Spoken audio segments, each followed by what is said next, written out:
Greetings, mortals. I am Natus, one of the rulers of the underworld, or specifically the ruler of Manga Hell. And today we'll be reacting to the newest chapter of Four Knights of the Apocalypse, chapter 76, titled Descent.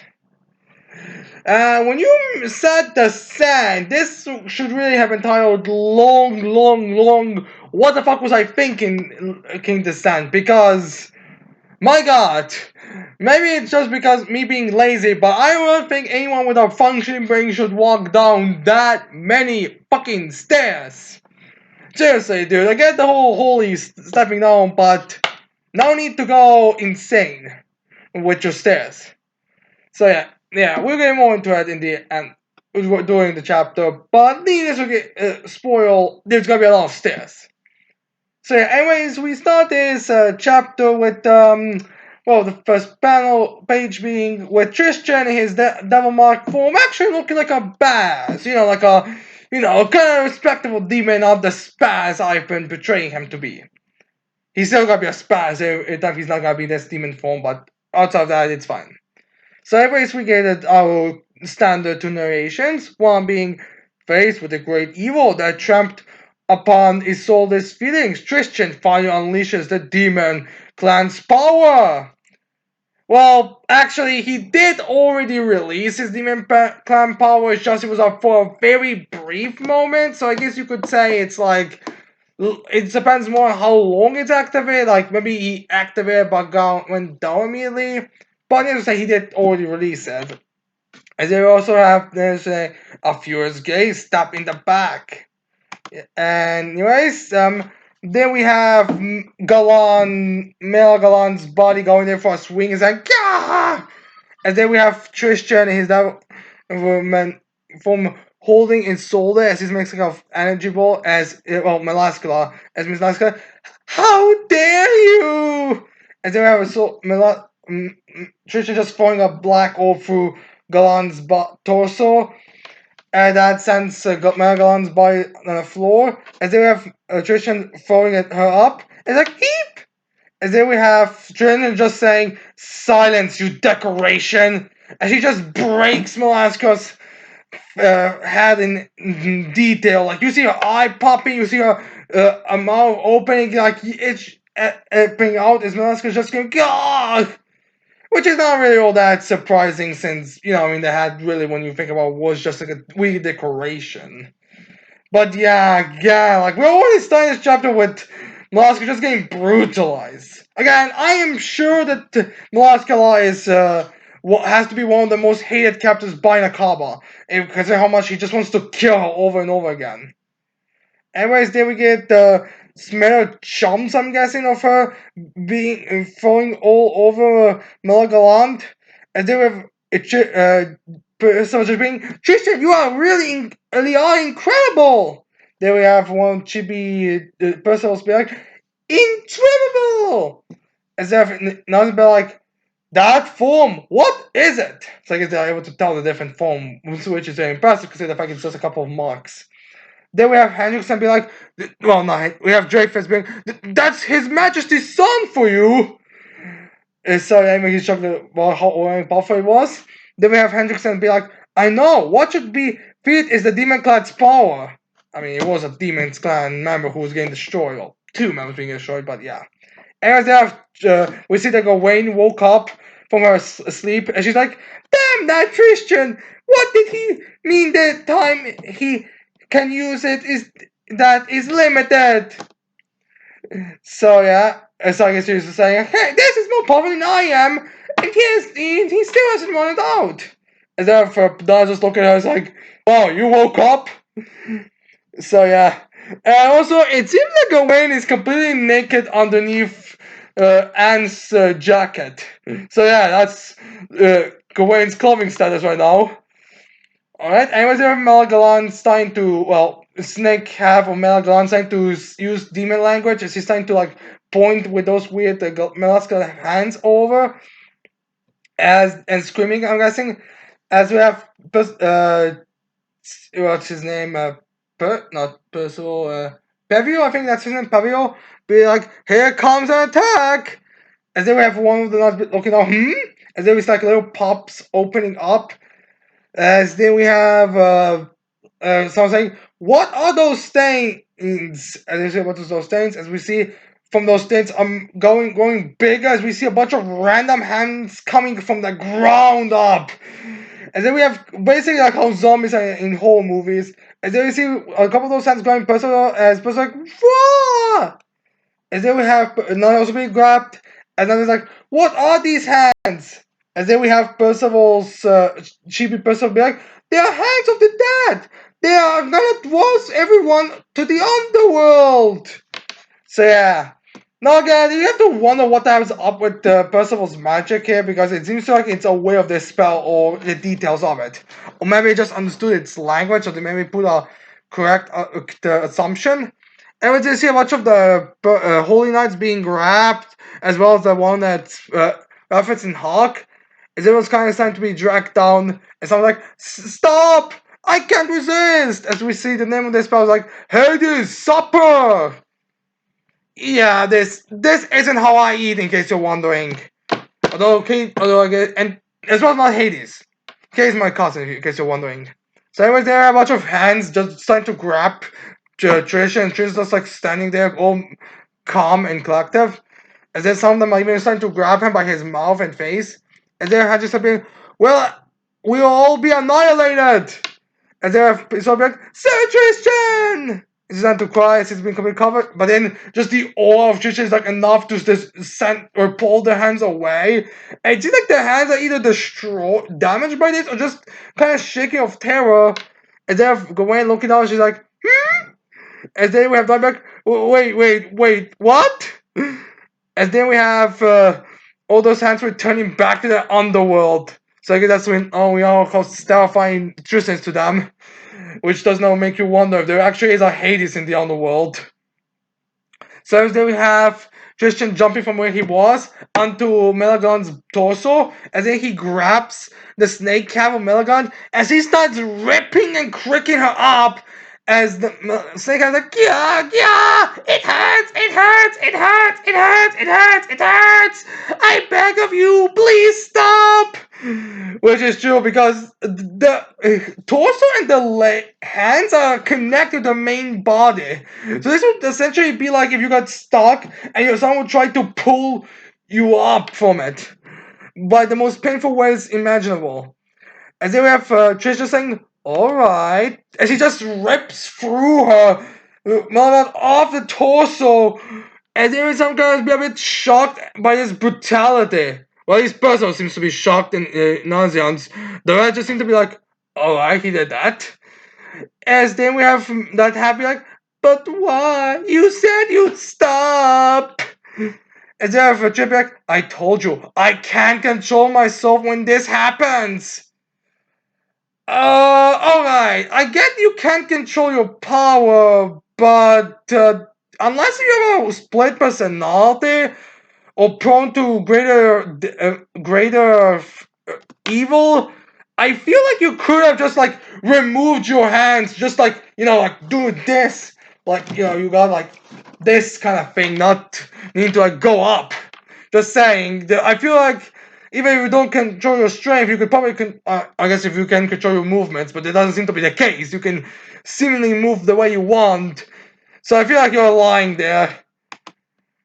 So yeah, anyways, then we cut away from that brutality, as then we have someone saying, "I can't believe it. That boy was more afraid of use that power than anything." And then we see Elizabeth, or not fully Elizabeth, but we know it's Elizabeth saying, It's not that strange." And then Marios putting a coat on him, he's like, "Tristan has friends he can put his absolute trust in now." And then Elizabeth be like, "Meliodas, where are you going?" And then but Meliodas be like, "I can't just sit around here, not as a king or as a dad." So I guess he's aware now that Bostra is pretty much safe, that he doesn't need to stay there, which I think was the reason why he didn't enter beforehand. Anyways, then we see the remaining of Galan's body, basically just being Galan with arms and legs, be like, "Yeah, yeah," and then swinging all over. As Patricia just dodging nonchalantly, as he just puts his blades on and just goes, that's that whole, anime swordsmanship style where he just appears behind and cuts it down, and he does, and behind him and cuts it, and then we see Mulligan's torso make that just spring spread open up, cutting over and being blah as it collapses. I wonder what happened to. I'm guessing that Jay just threw the Malaskala snake half to the side to die by bleeding or something. Also, Malaskala's hands, I don't know, top have also gotten cut off. So yeah, for a film that's been there for a while, you'd think it would have more of an epic stand-up, but not just like this, like kind of, forget about it kind of slaughter. I suppose it shouldn't be very surprising. I mean, they've been just beaten up by everyone imaginable. It's just they couldn't be brought down.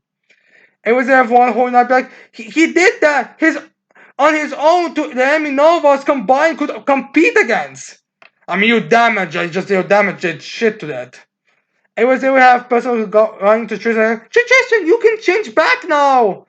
And then she's saying, screaming, "Stay back! I can't change back so easily. This is the price for using this power."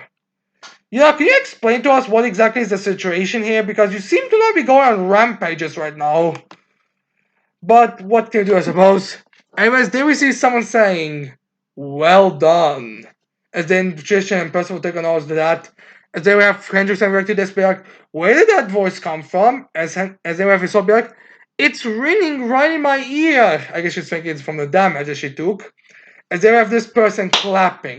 As is this person saying, "I got to see a good show firsthand before making my statement. Truly marvelous to tell you the truth. You the truth. Tell you the truth. I underestimated you until I saw you with my own eyes." As they we see some rocks that were from the breeze from the battlefield going up. As they we see throughout the battlefield where everyone was looking, watching, just a bunch of the breeze going up. As someone's like, "What's going on?" As Trelawney has like a shock expression.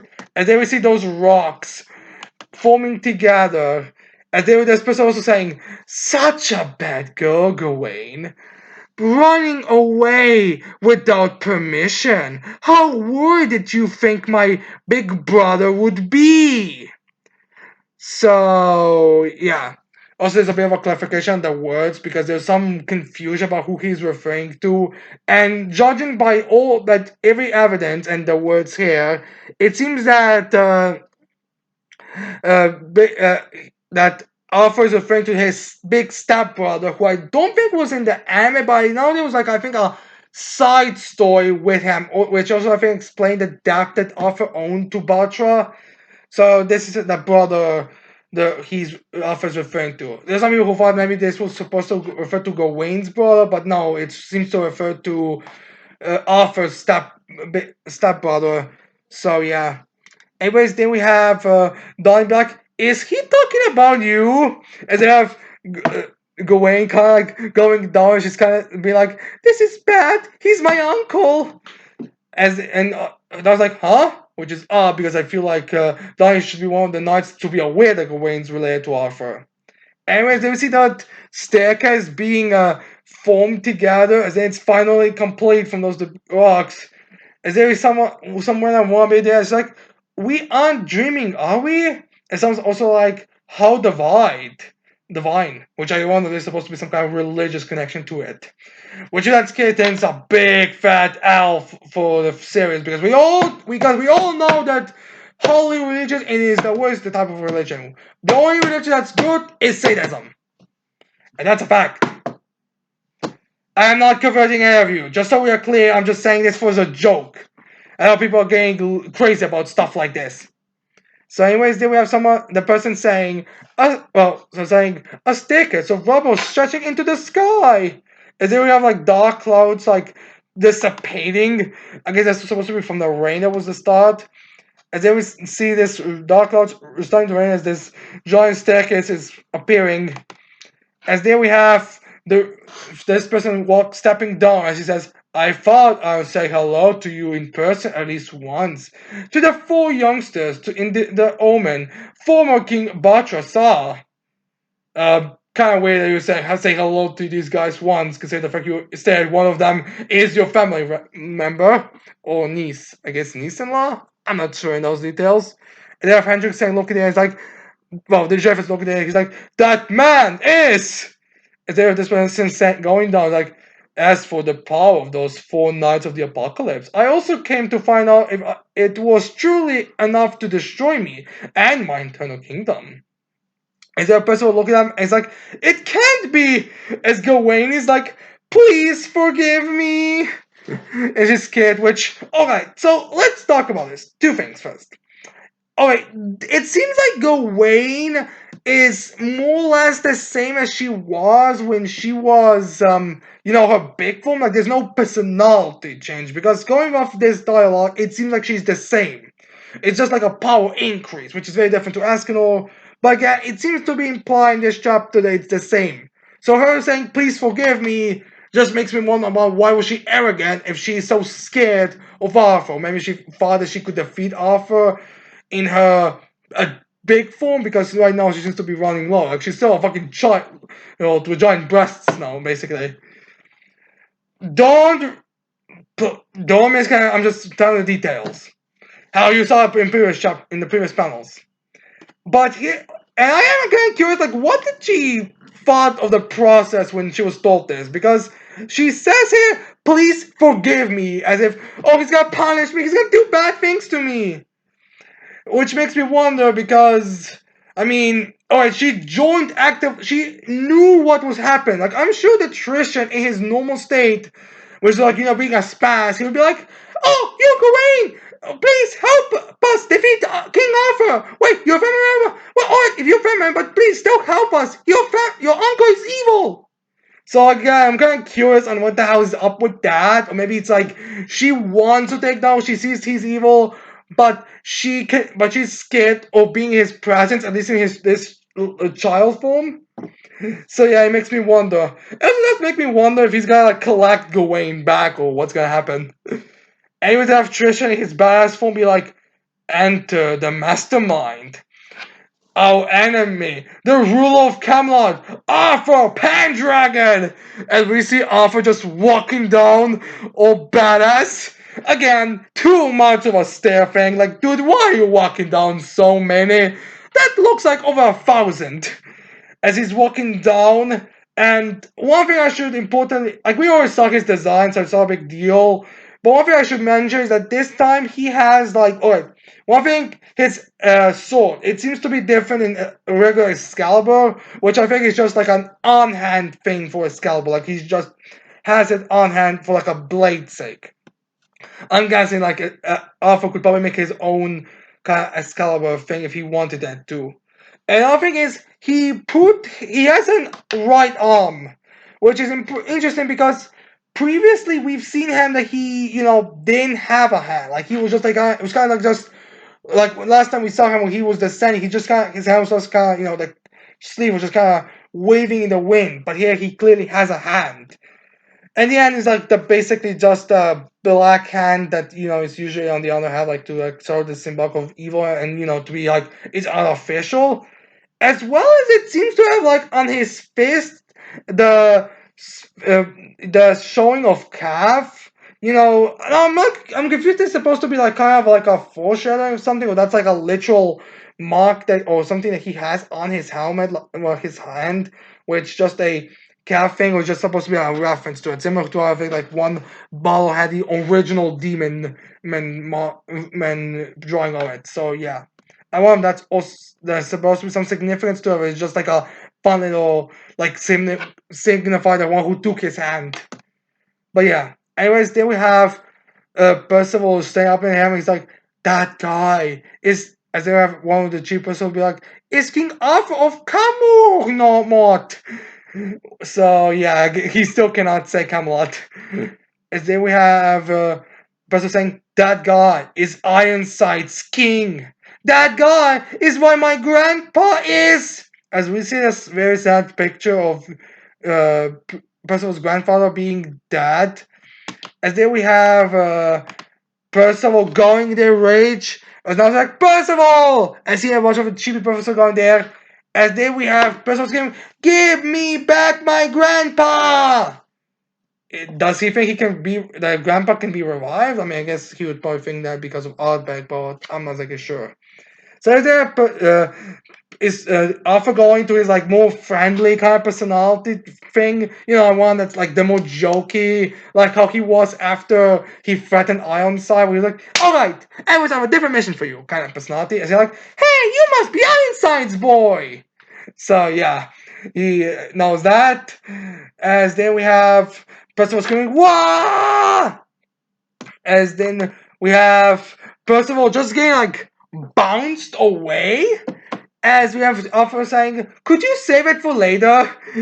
As yeah, it seems like he was like blocked by just an invisible barrier, and or maybe it was so quickly hit that he didn't even saw.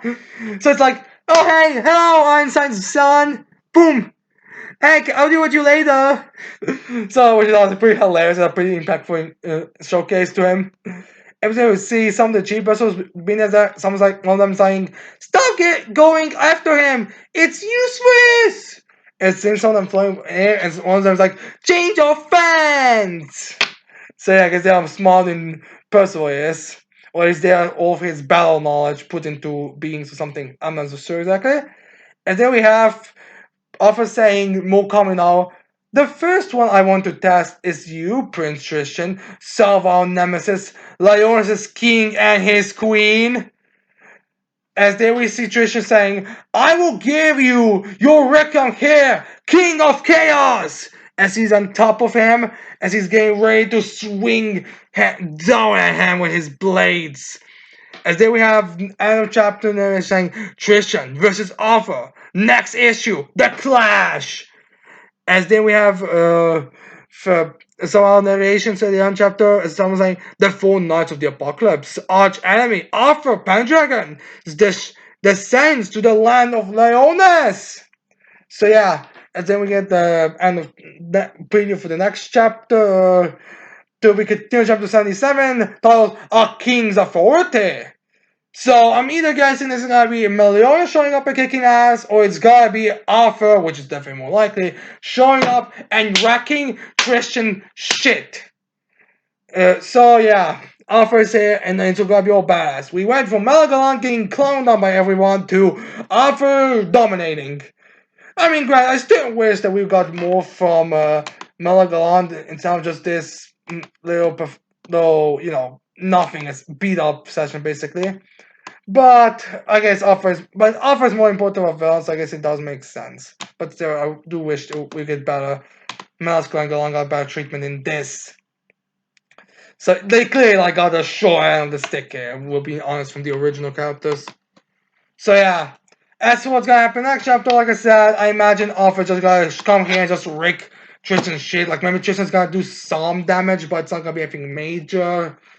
As for Percival's change of plans, maybe he's gonna like team up with Tristan to take him down, or maybe he's gonna like support Tristan and give him power ups. So yeah, as for Gawain, I could honestly see Arthur just coming there and being like, "You're mine," or like maybe he's gonna use telekinesis and try to take her away, but maybe those guys try to wrestle him, but it's gonna be like, "Yeah, you're strong, but you're nothing," and then like getting her back. Like I'm not sure what's gonna happen with Gawain. Honestly, is he gonna like take her back, which would be kind of weird because we just got introduced to her, we just got her in, we just finally got, and now she's already being taken away. We already have like a rescue Gawain arc, which I think it's too early, but we'll see on that front. Maybe Miller's gonna come and sacrifice himself to have Gawain kept there, but yeah, we'll see on that front.